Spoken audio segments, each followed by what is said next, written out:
और इधर तीसरे चरण का मतदान कल है। 11 राज्यों की 93 सीटों पर वोटिंग होगी। तो बड़ी जानकारी हम साझा कर रहे हैं। तीसरे चरण में अमित शाह समेत कई दिग्गज हैं। डिंपल यादव, शिवराज सिंह चौहान की किस्मत का फैसला होगा। 4 जून को चुनाव के नतीजे आएंगे। बड़ी जानकारी हम दे रहे हैं। तीसरे चरण का जो मतदान है वो कल होगा। तमाम सियासी दल जो हैं वो मैदान में उतरे हुए हैं और तीसरे चरण में अमित शाह समेत कई दिग्गज मैदान में हैं। तमाम दिग्गजों ने अपनी पूरी तैयारी कर ली है। कितनी मजबूती के साथ ये चुनाव लड़ा जाएगा, ये देखने वाली बात होगी। और साथ ही साथ देखिए, तीसरे चरण का मतदान कल है और चुनाव के जो नतीजे हैं वो 4 जून को आएंगे। तस्वीर 4 जून को क्लियर हो जाएगी। विश्लेषण करने के लिए हरियाणा न्यूज के पॉलिटिकल एडिटर अमित जुड़ गए हैं। अमित, देखिए, तीसरे चरण का मतदान कल है, हालांकि 4 जून को चुनाव के नतीजे आएंगे। क्या माना जाए अमित, जिस तरह के जो रुझान सामने आएंगे कल, और तमाम जितनी भी पार्टियां हैं लगातार एक्टिव मोड में अभी तक नजर आई हैं और आगे भी ये माना जा रहा है कि काफी ज्यादा एक्टिव मोड में रहने वाली हैं, तो जनता जो है वो क्या फैसला ले सकती है, क्योंकि जनता पर अभी फिलहाल स्थिति बनी हुई है। बिल्कुल साधना, देखिए, तीसरे चरण का मतदान कल है और इसके लिए चुनाव आयोग ने पूरी तैयारियां की है। 11 राज्यों के साथ साथ जो केंद्र शासित प्रदेश हैं उनमें चुनाव होने हैं और 93 सीटें ऐसी हैं जहां यह मतदान होना है। और इससे पहले 102 सीटों पर पहले चरण में हुआ था, जबकि 88 सीटों पर दूसरे चरण में मतदान हुआ और तीसरे चरण का मतदान अब कल होना है। और उसके लिए देखिए, चुनाव आयोग की ओर से पोलिंग पार्टियां संबंधित बूथों पर रवाना कर दी गई है। और खासतौर पर जो बड़े दिग्गजों की किस्मत का फैसला जो है वो ईवीएम में कैद हो जाएगा 7 मई को। और उसमें गुजरात की 25 सीटें हैं, जिनमें देखिए गांधीनगर की सीट बेहद महत्वपूर्ण सीट है, क्योंकि यहाँ से खुद देश के गृह मंत्री अमित शाह चुनाव मैदान में है। 2019 में उन्होंने पहला चुनाव गांधीनगर से लड़ा था और इस बार वे दूसरी बार भाग्य आजमाने के लिए गांधीनगर सीट पे चुनाव मैदान में उतरे हैं। और ये भारतीय जनता पार्टी की परंपरागत सीट रही है।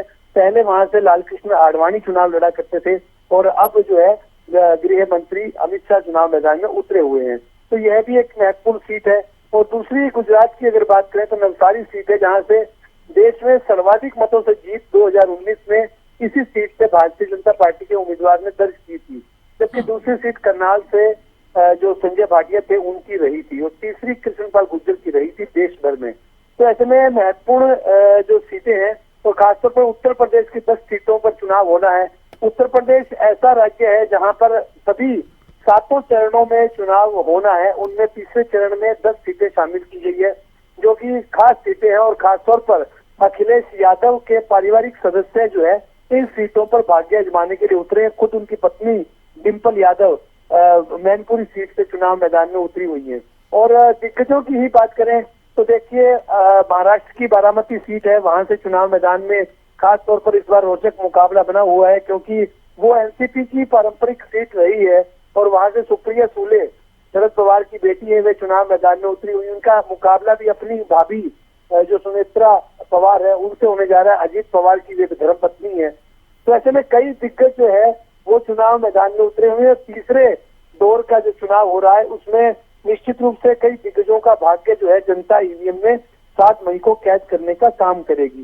जी साधना, बिल्कुल आपने सही कहा। देखिए, जिस तरह के जो रुझान होंगे वो भी सामने आएंगे, लेकिन इस बीच अमित सवाल ये बना हुआ है, क्योंकि तीसरे चरण में जो तमाम दिग्गज हैं वो मैदान में उतरे हुए हैं। उनमें अमित शाह हैं, उनमें डिंपल यादव है, शिवराज सिंह चौहान है, जिनकी किस्मत का फैसला होगा।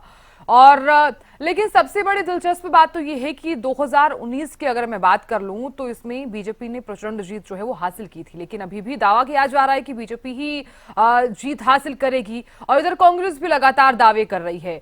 लेकिन अभी क्या माना जाए, क्या 50-50 हो सकता है? क्या इस बार कांग्रेस के पाले में ज्यादा चीजें आ सकती हैं? क्या माना जाए? साधना, देखिए, यह तीसरे दौर का जो चुनाव है इसमें दावों प्रति दावों का दौर तो चला ही हुआ है और आरोप प्रत्यारोप चल ही रही है, देख ही रहे हैं हम लगातार। पहले चरण में जिस प्रकार की बयानबाजियों का दौर था वो अलग तरह का था, लेकिन जिस प्रकार से आगे आगे चुनाव बढ़ा है उसी प्रकार से जो टिप्पणियां हैं तल्ख हो गई हैं, तेवर तल्ख हो गए। नेताओं के आरोप प्रत्यारोप जो है वो अलग ढंग के नजर आने लगे। शहजादा वर्सेस शहंशाह का एक जो लगातार चुनाव जिस प्रकार का रूप ले चुका है वो भी देखने वाली बात है। इस बार देखिए, भारतीय जनता पार्टी ने निश्चित रूप से पिछली बार करिश्मा किया था और यह सभी सीटें, अगर गुजरात की 25 सीटों की बात करें, यहाँ से अच्छी खासी जीत जो भाजपा को मिली थी, और भी महाराष्ट्र में भी, और बिहार की बात करें, उत्तर प्रदेश की बात करें, मध्य प्रदेश की बात करें, यहाँ से भी कई दिग्गज भाग्य जमा रहे हैं। छत्तीसगढ़ की बात करें तो इस तरह की जो जहाँ मतदान हो रहा है वहाँ भाजपा ने निश्चित रूप से पहले करिश्मा किया था, काफी बढ़त हासिल की थी। इस बार जो है मुकाबला अलग तरह का है, यहाँ मुकाबला टफ दिखाई दे रहा है। चाहे महाराष्ट्र की बात करें, मध्य प्रदेश की सीटों की बात करें, यहाँ कई जगह मुकाबला जो है बड़ा दिलचस्पी भरा है। तो देखने वाली बात होगी कि मतदाता जो है तमाम जो बयानबाजियों के बीच, तमाम संकल्प पत्र, न्याय पत्रों के बीच में वो किसे चुनता है, यह बड़ी बात है। लेकिन यह जरूर से है कि तीसरे चरण में मध्य प्रदेश में खासतौर पर शिवराज चौहान की बात करें, ज्योतिरादित्य की बात करें, दिग्विजय सिंह की बात करें, इस तरह की जो दिक्कत जो है वो चुनाव मैदान में उतरे हुए हैं। और इसी तरह से कई और भी महत्वपूर्ण सीटें हैं। प्रहलाद जोशी हैं कर्नाटक से, के धारवाड़ से भाग्य आजमा रहे हैं, वे भी चुनाव मैदान में उतरे हुए हैं।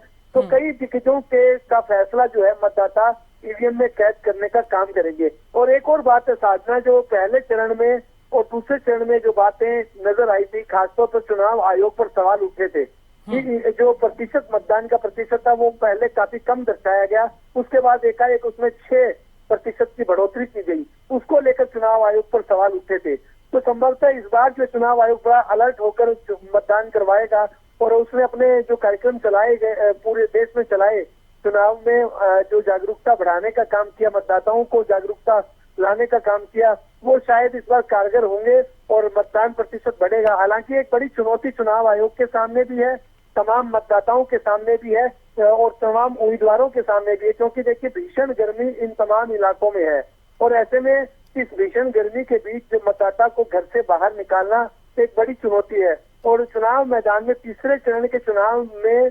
1351 जो उम्मीदवार हैं वो अपना भाग्य आजमा रहे हैं। तो सभी के लिए यह कोशिश रहेगी कि मतदाता को ज्यादा से ज्यादा घरों से बाहर निकाला जाए और बूथों तक लाया जाए, ताकि मतदान प्रतिशत जो है उसमें बिल्कुल कोशिश यही रहेगी कि सबसे ज्यादा जो मतदाता हैं वो वोट दें, क्योंकि अपने वोट का जो इस्तेमाल है वो जरूर करें लोग। बहुत शुक्रिया जानकारी देने के और विश्लेषण करने के लिए।